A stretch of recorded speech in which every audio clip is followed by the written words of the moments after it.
Os chossos, ou chafurdões, como também são conhecidos entre nós, enquadram-se dentro do que alguns autores chamam arquitetura rural. A maioria dos materiais utilizados na sua construção encontravam-se nos terrenos onde estão implantados, maioritariamente granito e, em menor número, xisto, podendo as suas paredes ser erguidas em pedra seca ou com terra amassada.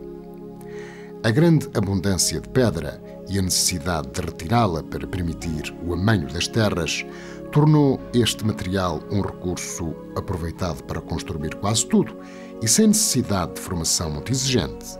Muros de delimitação e proteção de terrenos agrícolas, muros de sustentação de poços, palheiros e, inclusivamente, habitações.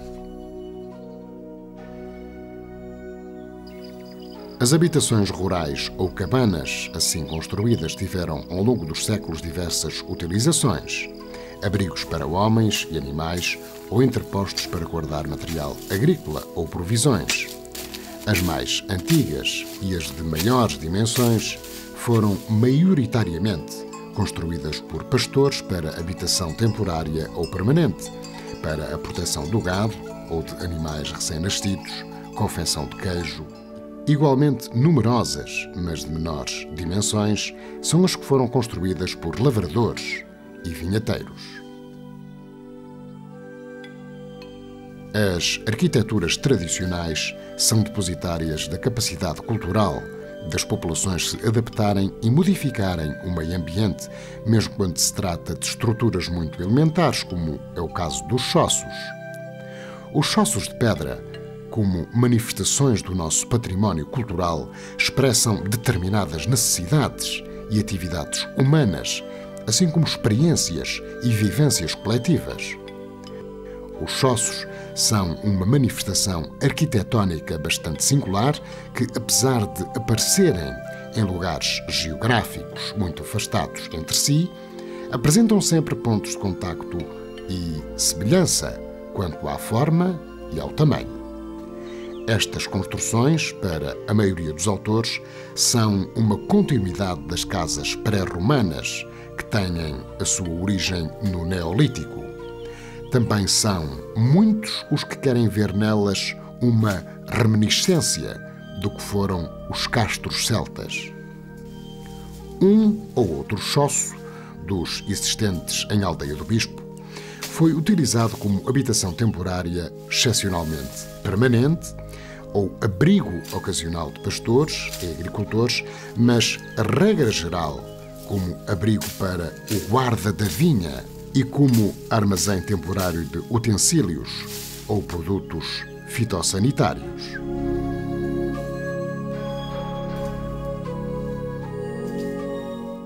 A maioria dos chões onde os chossos estão implantados foram vinhas em tempos, sendo ainda visíveis algumas videiras envelhecidas que teimam em sobreviver. A Aldeia do Bispo encontra-se no centro de uma zona muito rica em chossos. Ainda assim, os resultados de um pequeno inquérito realizado em várias juntas de freguesia levam-nos a concluir que o conjunto de chossos que a Aldeia do Bispo possui é um dos mais ricos do concelho de Sabugal, não só pelo seu número, cerca de 2 dezenas, mas também pela sua diversidade estrutural. Na verdade, encontramos chossos com estrutura cilíndrico-cónica, retangular ou quadrangular, com cobertura em falsa cúpula ou constituída por grandes lajes, colocadas horizontalmente ou formando um telhado de 2 águas, com entradas amplas ou de dimensões reduzidas, sendo necessário rastejar para ter acesso ao seu interior, com paredes próprias ou com paredes roubadas aos muros de delimitação do terreno ou ao barroco mais próximo.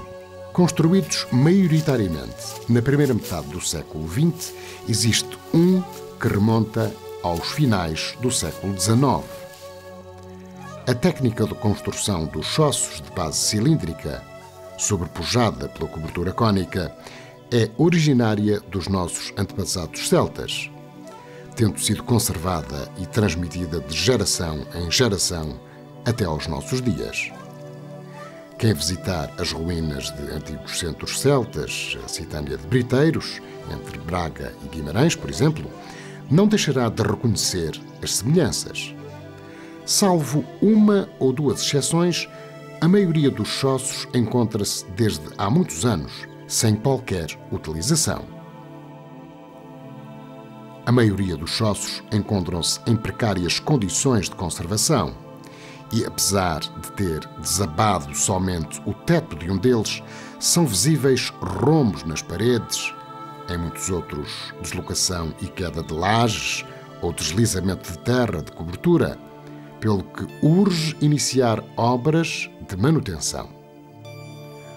Os chossos de planta circular ou arredondada existentes em Aldeia do Bispo foram construídos integralmente de pedra granítica ou de xisto, cujas paredes se vão fechando, formando uma falsa cúpula através da aproximação de camadas do mesmo material dos muros. Mais de metade dos chossos possuem pequenas janelas. Habitualmente são duas. A tipologia das janelas é semelhante à das frestas nos castelos medievais, estreita do lado de fora e mais aberta no interior do edifício. Este choço localiza-se no sítio do Val da Mulher, a cerca de 50 metros de um importante conjunto de 7 sepulturas antropomórficas. Foi mandado construir por Francisco Martins Grencho em 1947, ao Tibarroco dos Forcalhos. Construção de falsa cúpula pertence ao tipo de chossos de planta circular e pequena dimensão.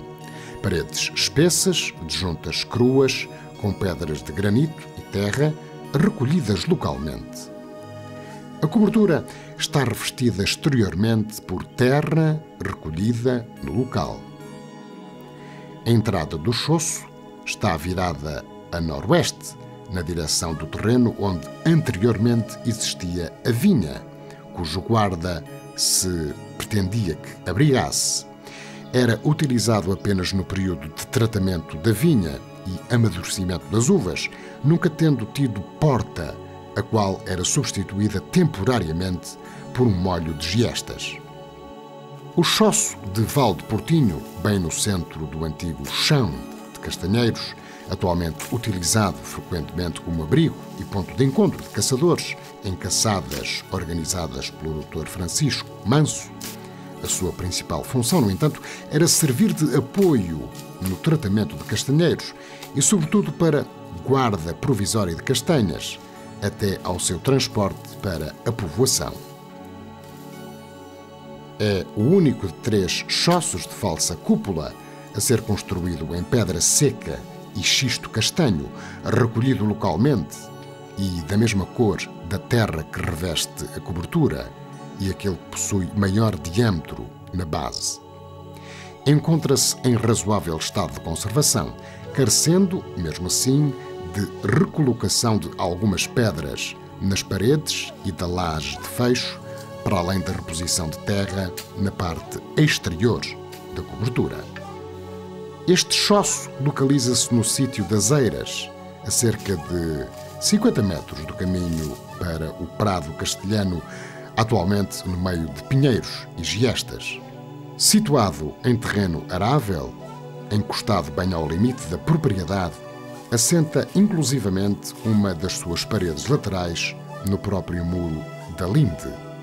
Foi construído com pedras secas de granito de diferentes dimensões, semelhantes na forma e no tamanho a muitas outras que se encontram nas paredes à sua volta, o que denuncia a proveniência dos materiais e justifica naturalmente a irregularidade de espessura das paredes. É o choço que se encontra mais próximo da freguesia de Aldeia do Bispo, sugerindo ter sido utilizado como abrigo de recurso em intempéries repentinas e inesperadas. Pertence ao tipo de choços de pequenas dimensões e planta em forma de U, como parte da parede posterior e da cobertura arredondadas. Na cobertura, precisamente, foram utilizadas várias lajes de diferentes dimensões. A técnica do seu assentamento constituiu na colocação da primeira laje no ângulo formado por duas paredes e da segunda no ângulo formado pela laje anterior e uma das paredes, e assim sucessivamente até ao fecho total por uma grande laje de cobertura. Não possui lareira ou nichos interiores, existindo apenas uma pequena janela virada a oeste. O estado de conservação é bastante precário, encontrando-se uma das ombreiras da entrada em deslizamento, o que, ao suceder, poderá levar à derrocada total da cobertura. Este choço localiza-se no sítio do Prado João Vaz. Foi construído com pedras de granito e terra amassada. Possui uma estrutura em que sobressaem as pedras angulares e de travamento em granito e de dimensões significativas, colocadas estrategicamente. De planta retangular, possui como principal característica distintiva uma cobertura de duas águas, constituída por lajes de grande dimensão, uma das quais com uma superfície de 335 cm², entretanto quebrada, suportadas por duas cumeeiras de madeira. A abertura virada a sudeste permite um acesso fácil ao interior. Nas paredes norte e nascente existem duas frestas, possuindo ainda dois nichos interiores. Embora não tenha chaminé ou orifício específico para o escoamento do fumo, o fogo foi acendido com regularidade no seu interior. Embora ainda sem danos significativos, este choço encontra-se em risco de desabar, atendendo à pesada cobertura, à ausência de uma das cumeeiras e à deterioração evidente da que ainda resta.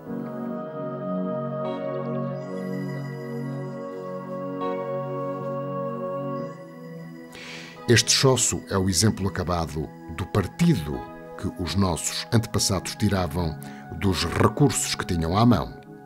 Um barroco de grandes dimensões e com um dos lados sobrelevado, permitiu, com um pequeno esforço de escavação, disponibilizar um espaço onde várias pessoas se poderiam abrigar em caso de necessidade.